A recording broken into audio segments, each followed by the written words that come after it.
नमस्कार दोस्तों, आप सभी लोगों का हमारे YouTube channel agri with Pushpendra में हार्दिक स्वागत है। आज आप लोगों के लिए बहुत ही महत्वपूर्ण वीडियो लेकर आए हैं जिसमें हम जानेंगे पुष्प सूत्र के बारे में, पुष्प जो है आरेख के बारे में कि किसी भी कुल का जो है पुष्प सूत्र जो है और पुष्प आरेख जो है किस प्रकार से बनाया जाता है, किस प्रकार से नहीं। बस आप हमारे साथ बने रहिए और पुष्प आरेख और पुष्प सूत्र को चुटकियों में क्या है आप बना सकते हो। एकदम सिंपल तरीके से आपको बताएंगे। इसके कई पार्ट होंगे, आज फर्स्ट पार्ट है उसको हम आज बताएंगे। देरी ना करते हुए आज स्टार्ट करते हैं, देखते हैं कि इसका जो है पुष्प सूत्र और पुष्प आरेख कैसे बनते हैं, किस प्रकार से नहीं बनते हैं। चलिए स्टार्ट करते हैं। आज हम सबसे पहले जानेंगे कि जो पुष्प सूत्र और पुष्प आरेख होता है उसमें कुछ चिन्हों की आवश्यकता होती है। उन चिन्हों को जो है हम अगर नहीं जानते हैं तो हम पुष्प आरेख और पुष्प सूत्र को जो है नहीं बना सकते हैं। तो उससे पहले हमें क्या है, सबसे पहले हमें पुष्पों के जो है जो भाग होते हैं, किस भाग को क्या कहते हैं, उसका क्या सिंबल होता है, किस प्रकार की चीजें होती हैं, ये सारी चीजें हम जान लेते हैं जो हमारी क्या होती हैं पुष्प सूत्र में जो है प्रयोग की जाती हैं, उनको जान लेते हैं। चलिए स्टार्ट करते हैं। सबसे पहले आपका है सहपत्री। कि सहपत्री का जो है हम सिंबल जान लेते हैं। एक होता है आपका कि सहपत्र जो होते हैं, सहपत्र अगर जो है किसी भी पुष्प में आपके क्या है पाए जाते हैं या नहीं पाए जाते, उनके आधार पे जो है इसको दो भागों में बांटा गया है। एक आपका सहपत्री होता है, एक आपका सहपत्र रहित होता है। अब देखिए सहपत्र होता क्या है, सहपत्री क्या होता है, उसको हम क्या जान लेते हैं। देखिए इधर आते हैं, ये हमारा क्या है पुष्प एक हमने बनाया है। आपको बता दें सहपत्र कब होगा और जो है सहपत्र रहित कब होगा, यानी कि सहपत्री कब होगा और सहपत्र रहित कब होगा, इसको जान लेते हैं। हम फिगर के थ्रू भी आपको बताएंगे, एक एक चीज क्लियर कराएंगे, हमारे साथ बने रहिए। उससे पहले आप लोगों से हमारा अनुरोध है कि जिन बच्चों ने हमारे यूट्यूब चैनल को लाइक नहीं किया, सब्सक्राइब नहीं किया, वो हमारे यूट्यूब चैनल को लाइक करें, शेयर करें ज़्यादा से ज़्यादा, जिससे आने वाली वीडियो का नोटिफिकेशन बच्चों को मिल पाए। आपका यहाँ से आता है, अगर आपने ये वीडियो देखी तो 6 नंबर आपके क्या है पक्के हैं, मान के चलिए। और बोर्ड के पेपर भी आपके क्या है नजदीक आने वाले। चलिए बने रहें। सहपत्री क्या होते हैं और जो है सहपत्र रहित क्या होते हैं। पहले जो है हम क्या करते हैं, इसके सिंबल को जान लेते हैं कि आपका जो है सहपत्र कब होगा और सहपत्र जो है रहित कब होगा, इसको जान लेते हैं। देखिए अगर आपका सहपत्री है तो आपका क्या होगा, बी आर होगा। ठीक है, सिंबल इसका क्या होगा, बी आर होगा। अगर सहपत्र रहित है तो आपका क्या होगा, ई वी आर होगा। ठीक है, ये सिंबल है, इसका हम पुष्प सूत्र में प्रयोग करेंगे। अगर सहपत्री है तो बी आर होगा, सहपत्र रहित है तो क्या होगा, ई वी आर होगा। ठीक है, अभी आपके समझ में नहीं आ रहा होगा, जब वीडियो को स्टार्ट करेंगे एक एक हम जो है कुल का एक एक जो है उसका पेड़ लेकर जो है आपको बताएंगे, एकदम सारे डाउट आपके क्या है क्लियर हो जाएंगे। बस अभी जो है इनके सिंबल को आप क्या है अच्छे तरीके से सीख लीजिए। तो देखिए सहपत्री कब होगा, सहपत्र रहित कब होगा, उसको जान लेते हैं। देखिए कोई भी आपका पुष्प है, ठीक है, पुष्प आपका किसके द्वारा जुड़ा हुआ रहता है, पुष्प विरंत के द्वारा। ये आपका क्या हो गया, ये आपका जो है पुष्प विरंत हो गया, इसके द्वारा क्या होता है फूल आपका जुड़ा हुआ रहता है। ठीक है, सहपत्री कब होगा, देखिए आपको मालूम है जब आपका पुष्प है जहां से जुड़ा हुआ रहता है या जहां से आपका पुष्प जो है निकलता है, जिस कलिका से आपका पुष्प निकलता है, वहां पे अगर आपका जो है सहपत्र है, सहपत्र लगा हुआ है, ठीक है, तो आपका सहपत्री होगा। अगर वहां पे आपका सहपत्र नहीं लगा हुआ है, गिर गया है, तो वो क्या होगा, सहपत्र रहित होगा। ठीक है, अब इसे जो है सहपत्र को, ये हमारा क्या है, इसे हम बोलते हैं सहपत्र। यानी कि सहपत्र के आधार पे इसको दो भागों में बांटा गया है, एक हो गया, दो हो गया। सहपत्र क्या होते हैं, ठीक है, इसे हरित जो है दल भी बोला जाता है। ठीक है, क्योंकि ये कैसे होते हैं, हरे रंग के होते हैं एकदम, इसे हम पर्ण मान लेते हैं, पत्ती जो है पत्ती मान लेते हैं, इसे पत्ती जैसी संरचना होती है। जो आपके पुष्प विरंत होते हैं, जहां से पुष्प लगा हुआ रहता है वहीं पे क्या होते हैं, लगे हुए रहते हैं। तो वही अगर लगे हुए हैं तो हमारा सहपत्री होगा, अगर नहीं लगे हैं तो सहपत्र रहित होगा, जैसे आप फिगर में क्या देख सकते हैं। चलिए आगे चलते हैं। अब जो आपका पुष्प होता है उसके लिंग के आधार पे जो है हम देखते हैं कि पुष्प में जो है कितने प्रकार के जो है होते हैं। तो पहला हमारा लिंग के आधार पे पहला है हमारा क्या है, द्विलिंगीय। अगर कोई भी पुष्प आपका द्विलिंगी है तो पुष्प में उसका द्विलिंगी हम नहीं लिखते, उसके सिंबल को हम लिखते हैं। किस प्रकार से? इस प्रकार से जो है उसके सिंबल को क्या है लिखा जाता है। अगला हमारा है कि अगर नर है, नर का मतलब है हमारा क्या है पुमंग है या मादा है, सिर्फ जयांग है, जयांगी है या पुमंगी है, दोनों में से कोई एक है, तो उसे हम बोलते हैं कि हमारा पुष्प जो है वो कैसा है, एक लिंगी है। एक लिंगी का मतलब होता है कि कोई भी पुष्प है उसमें आपका चाहे नर हो चाहे मादा हो, यानी कि कहें कि जो है पुमंग हो चाहे जयांग हो, दोनों में से एक चीज जब स्थित होती है तो उसे क्या बोला जाता है, एक लिंगी बोला जाता है। चलिए, नर का आपका जो है किस प्रकार का सिंबल होता है, इसका आपका इस प्रकार का होता है। मादा का नीचे सर्किल कर दीजिए, नीचे प्लस बना दीजिए, अटैच करके आपका क्या मादा का सिंबल बन जाएगा। उसके बाद बात करते हैं आपकी त्रिज्या सममित और जो है एक व्यास सममित, इन दोनों की कि त्रिज्या सममित कब होगा और एक व्यास सममित कब होगा। चलिए हम देखते हैं त्रिज्या सममित जो है इसका सिंबल क्या होता है, एक सर्किल बना दीजिए, बीच में प्लस बना दीजिए, ठीक है। तो ये आपका त्रिज्या सममित का होता है। एक व्यास सममित का क्या होता है, जो इसे आप परसेंटेज का चिन्ह होता है, इस प्रकार का आपका जो चिन्ह होता है ये एक व्यास सममित का होता है। सबसे पहले हम क्या है एक व्यास सममित और जो है त्रिज्या सममित को समझ लेते हैं, क्योंकि हमें त्रिज्या सममित एक व्यास में अंतर मालूम होना चाहिए, कब हम त्रिज्या सममित बोलेंगे, कब हम इसको एक व्यास सममित बोलेंगे। सपोज करिए ये हमारा क्या है, हमने एक जो है ये पुष्प लिया है, ठीक है, हमने क्या किया है एक ये पुष्प लिया है। अगर इस पुष्प को क्या करें, अगर इस पुष्प को हम यूं काटें, इस प्रकार से काटें, इस प्रकार से काटें, इस प्रकार से काटें, मतलब कि जो हमारा मुख्य अक्ष है यहां से अगर किसी भी पुष्प को हम किधर से भी काटें और पुष्प आपका हर बार जो है बराबर भागों में बट जाता है, तो वो आपका क्या होगा, त्रिज्या सममित। त्रिज्या सममित का मतलब आप चिन्ह से समझ सकते हैं। चिन्ह का मतलब है जैसे सर्किल है, इसके द्वारा हम आपको बता रहे हैं, कंफ्यूज नहीं होना। आपका यही तो है, यही तो सिंबल है इसका त्रिज्या सममित का, यही है ना। तो आपको क्या करना है, अगर मान लीजिए सर्किल है, सर्किल को हम इधर से काटें इधर से काटें, हर बार क्या है बराबर भागों में बटेगा। अगर सेंटर से उसको हम किधर से भी काटें बराबर भागों में बटेगा। तो इसका मतलब क्या है, जब हमारा एक से अधिक बार हमारा बराबर भागों में कट जाने पे बट जाता है तो वो हमारा क्या होगा, त्रिज्या सममित होगा। अगर मान लीजिए ये वाला है एक व्यास सममित, ये हमारा फूल है, अगर इसको हमने यूं काटा तो काटने पे हमने 4 बार काटा, तो 4 बार में सिर्फ एक बार जो है बराबर भाग में बटा, तो वो हमारा क्या कहलाएगा, एक व्यास सममित। एक व्यास का मतलब कि जो एक बार काटने पे सिर्फ एक बार जो है बराबर भाग में बटे, उसके अलावा हम किधर से भी काटे 2 बराबर भागों में ना बटे, तो उसे क्या कहेंगे, एक व्यास सममित कहेंगे, ठीक है। अगला है आपका अनुबाह्य दल, ठीक है। अनुबाह्य दल जिसे एपिकैलिक्स क्या है बोला जाता है, इसको हम देखते हैं कि अनुबाह्य जो है क्या होता है क्या नहीं होता है, ठीक है। अनुबाह्य जो आपका होता है इसे हम क्या बोलते हैं, इसे हम जो है ईपी लिखते हैं, क्या लिखते हैं, इसे ईपी लिखते हैं, ठीक है, सॉरी। उसके बाद आपका जो है ये आपके पुष्प के भाग है, ये जितने हैं ये आपके क्या पुष्प के भाग हैं। उसके बाद आपका क्या है, बाह्य दल पुंज है, क्या है, बाह्य दल पुंज है। बाह्य दल पुंज जो आपका होता है इसे कैलिक्स बोला जाता है, ठीक है, इसे क्या बोलते हैं, कैलिक्स बोला जाता है। ये वाला जो आपको दिख रहा है ये आपका क्या है, ये आपका जो है बाह्य दल पुंज है, इसी को हम क्या कहेंगे, बाह्य दल पुंज बोलेंगे, ठीक है। और इसी को हम शॉर्ट में क्या लिखते हैं, सी जो है इसे हम क्या लिखते हैं, के लिखते हैं, क्या लिखा जाता है, इसको के लिखा जाता है, कैलिक्स, ठीक है। तो इसका जो है आपका क्या होगा, सिंबल के होगा, ठीक है। उसके बाद हमारा जो है जो बाह्य दलपुंज होता है, जो आप देखे हैं कि फूल है, फूल के नीचे जो आपकी पंखुड़ियां होती हैं, पंखुड़ियों के नीचे जो हरे हरे आपके जो है दल लगे हुए रहते हैं, उन्हीं को हम बोलते हैं बाह्य दलपुंज, ठीक है।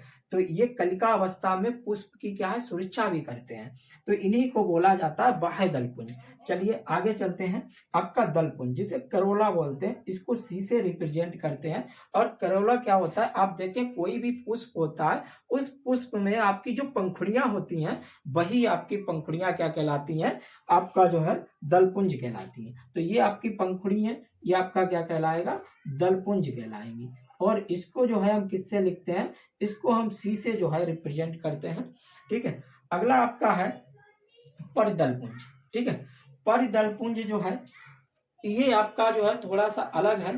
परिदलपुंज जो है इसको जब हम भी देखते हैं तो आप देखिए परिदलपुंज क्या होता है। परिदलपुंज में आपका जो है, इसमें जब आपका क्या है, जब आपका दल है और बाह्य दल है, दोनों में कोई अंतर नहीं होता है। ठीक है, दोनों एक साथ हमारे रहते हैं तो उसको जो है क्या बोला जाता है, परिदलपुंज बोला जाता है। ठीक है, तो इसे पेरियंत जो है हम क्या करते हैं, लिखते हैं। और पेरियंत में जो है हमारा जो है इसको हम रिप्रेजेंट करते हैं, किससे करते हैं, इसको हम पी से रिप्रेजेंट करते हैं। किससे करते हैं, पी से जो है रिप्रेजेंट करते हैं। उसके बाद हमारा आता है पुमंग। पुमंग का मतलब आप जानते हो, पुमंग जो है आपका ये क्या है, नर भाग है। और ये जयांग जो है ये आपका क्या है, मादा भाग है। तो पुमंग जो है इसे एंड्रोसियम से हम रिप्रेजेंट करते हैं, एंड्रोसियम लिखते हैं और इसे क्या है रिप्रेजेंट ए से करते हैं। जाइनोसियम जो है इसे हम क्या है, जी से जो है रिप्रेजेंट करते हैं। पुमंग हमारा क्या होता है, ये आप जो देख रहे हैं ये आपका क्या हो गया, पूरा का पूरा जो नर भाग होता है इसे पुमंग बोलते हैं। ये आपका जो है क्या होता है, पराग कोश होता है जिसके अंदर पराग कण भरे हुए रहते हैं। ये आपका पुतंत होता है, ये नली जिसे फिलामेंट बोलते हैं। और ये आपका क्या होता है, ये वाला जो भाग है आपका, ये वाला ये पूरा भाग आपका क्या कहलाता है, जयांग कहलाता है। यानी कि ये ऊपर से नीचे तक का जो भाग है ये आपका जयांग कहलाता है। तो ये हमारा क्या था, पुष्प की जो है अलग अलग भाग थे जिनको हम अलग अलग नामों से क्या जानते हैं। ये हमारे शॉर्टकट है, एक शॉर्टकट मान लीजिए जिनका जो है पुष्प सूत्र में बहुत अहम रोल होता है कि इनको पुष्प सूत्र में हम क्या कहते हैं क्या नहीं कहते हैं। इसके अलावा कुछ और चीजें हैं जिनको हम आगे देखते हैं। चलिए चलते हैं।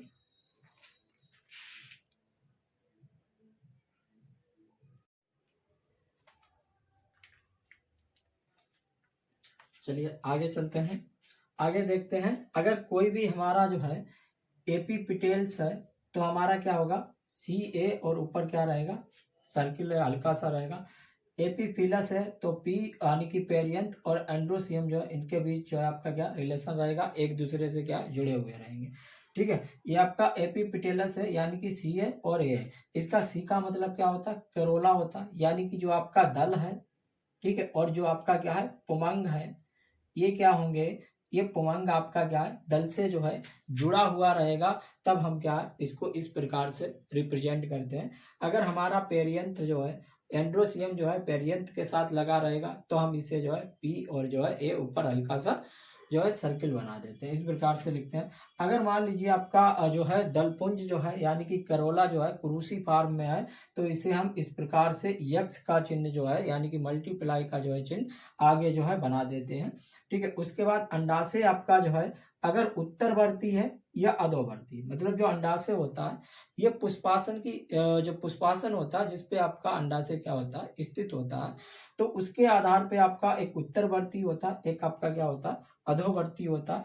तो यहाँ पे आपकी क्या है दो चीजें हैं, अगर दोनों चीजों को हम क्या है ध्यान से देखेंगे, जब आपका जी क्या है, जी के ऊपर आपकी डैश होती है।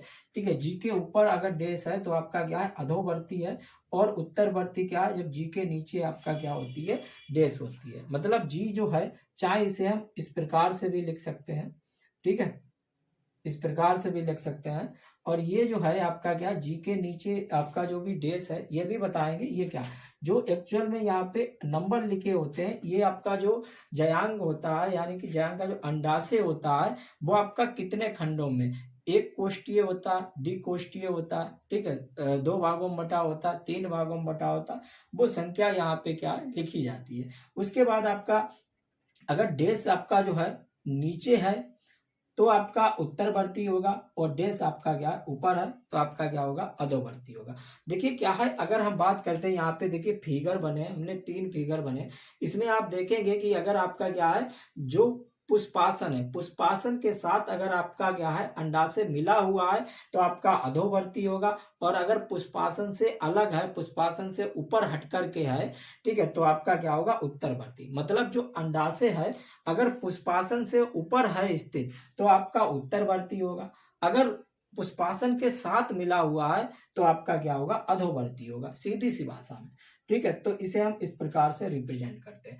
इसके अलावा है कि अगर मान लीजिए जो हमारा क्या होता है सी होता है या जो है के होता है, यानी कि कैलिक्स और करोला होता है, इसके आगे आपके क्या है नंबर लिखे जाते हैं। ये जैसे हमने लिख दिया K5C4, यानी कि ये जो नंबर होते हैं ये क्या होते हैं, ये नंबर जो है जैसे आपका C4 है तो ये नंबर आपका क्या करते हैं, जो आपका केरोला है यानी कि दलपुंज है उनकी संख्याओं को क्या करते हैं दर्शाते हैं कि इसमें दल जो है कितने हैं। मान लीजिए 3 दल है तो 3 लिखेंगे, 4 है तो 4 लिखेंगे। उसी प्रकार से बाह्य दलपुंज यानी कि आपका क्या है कैलिक्स है, कैलिक्स आपकी जो है ये आगे इसके आगे जो भी हम लिखते हैं वो कैलिक्स की संख्या को क्या करते हैं रिप्रेजेंट करते हैं, यानी कि कैलिक्स की संख्या कितनी है, 5 है कि जो है 4 है 3 है, जितनी होती है उसको हम क्या करते हैं उसके साथ लिख देते हैं। इसके अलावा अगर बाय चांस से इसकी संख्या 2 चक्रों में, जैसे एक जो है आपका कैलिक्स इस वाली लाइन में लगा है, दूसरा कैलिक्स इस वाली लाइन में लगा है, तो इसको हम एक साथ नहीं लिखते हैं। अगर सारे आपके कैलिक्स यानी कि जो बाह्य दलपुंज है वो सब बाह्य दलपुंज आपके एक लाइन में लगे हैं तो उस संख्या को एक साथ लिखते हैं। अगर सारे आपके बाह्य दलपुंज जो है एक इस लाइन में है, दूसरे नीचे उसके लगे हुए हैं अलग अलग लाइनों में है, तो उसको हम एक साथ नहीं लिखते हैं। मान लीजिए इस लाइन में 3 है, इस लाइन में 2 आपके जो है बाह्य दलपुंज लगे हुए हैं, तो इसको हम K3+2 इस तरीके से क्या है लिखते हैं, एक साथ फिर नहीं लिखेंगे। अगर एक ही लाइन में है तब इसको क्या करेंगे एक साथ लिखेंगे, अगर 2 अलग अलग लाइनों में है तो दोनों को प्लस करके लिखेंगे, अगर 3 लाइन में है तो तीनों लाइनों को प्लस करके लिखेंगे। इस चीज को क्या करना है याद रखना है आपको। ऐसे ही आपका क्या है करोला में होता है, यानी कि दल जितने होते हैं अगर एक लाइन में है एक चक्र में है तो हम एक साथ संख्या लिखते हैं, अगर 2 चक्र में है तो उनको क्या है अलग अलग लिखते हैं। दूसरी चीज आपका क्या होता है, जैसे मान लीजिए C4 है और हमने C4 ब्रैकेट में लिखा, इसका मतलब क्या होता है अगर कोई भी आपका करोला है अगर खाली डिजिट ऐसे ही लिखा है, इसके चारों तरफ जो है आपका क्या है ब्रैकेट नहीं लगी है, ब्रैकेट में बंद नहीं है, तो इसका मतलब क्या है जो आपका करोला है या जो आपका कैलिक्स है ये कैसे हैं आपके पृथक हैं, यानी कि अलग अलग हैं, एक दूसरे से जुड़े नहीं है। ठीक है, अगर मान लीजिए ये ब्रैकेट में है तो ये कैसे रहेंगे संयुक्त रहेंगे, यानी कि एक दूसरे से जुड़े हुए रहेंगे। जब हम पुष्प सूत्र बनाएंगे वहां पे इनका क्या है काम में आएगा। चलिए कुछ सिंबल और देख लेते हैं, इसके आगे आगे चलते हैं। अगर मात्र अक्ष होता है उसको हम इस प्रकार से रिप्रेजेंट करते हैं, एक बूंदा रख दिया उसको बना दिया। उसके बाद बाह्य दलपुंज या सह पत्रिका उसको इस प्रकार से बनाते हैं। उसके बाद दल है उसको इस प्रकार से बना के जो है हम पुष्प सूत्र का निर्माण करते हैं। ये सिंबल है कि किस प्रकार से पुष्प सूत्र का निर्माण करते हैं, इन सिंबलों के द्वारा हम पुष्प सूत्र का निर्माण भी कर लेते हैं। उसके बाद ये आपका क्या दल है, दल के नीचे एक आप देखे हैं जो है इस लाइन है बूंदे रखे हैं। अगर आपको मालूम है कि जो मकरंद होता है उसकी ग्रंथियां अगर इसके दल के साथ हैं तो हम उसमें जो है फिगर इस प्रकार का बनाएंगे, अगर ग्रंथियां नहीं है सिंपल है तो दल का इस प्रकार से बनाएंगे। उसके बाद अगर बंद है आपके पुंकेसर है तो इस प्रकार का सिंबल बनाएंगे, अगर आपके एक पालित पुंकेसर है तो सिंगल इस प्रकार से बनाएंगे, अगर द्विपालित है पुंकेसर यानी कि एक पुंकेसर 2 भागों में बांटा गया इसके 2 जो है खंड हैं तो उसको जो है क्या करेंगे द्विपालित बोलेंगे, अगर एक ही खंड है तो एक पालित बोलेंगे, द्विपालित को ऐसे लिखेंगे एक पालित को ऐसे लिखेंगे। एक तो कोसी है तो इस प्रकार से लिखेंगे, एक संगी है तो इस प्रकार से लिखेंगे। तो ये हमारे क्या थे, ये हमारे इसके जो है कुछ महत्वपूर्ण आपके जो है सिंबल थे जिनके द्वारा हम किसी भी पुष्प सूत्र को आसानी से बना सकते हैं।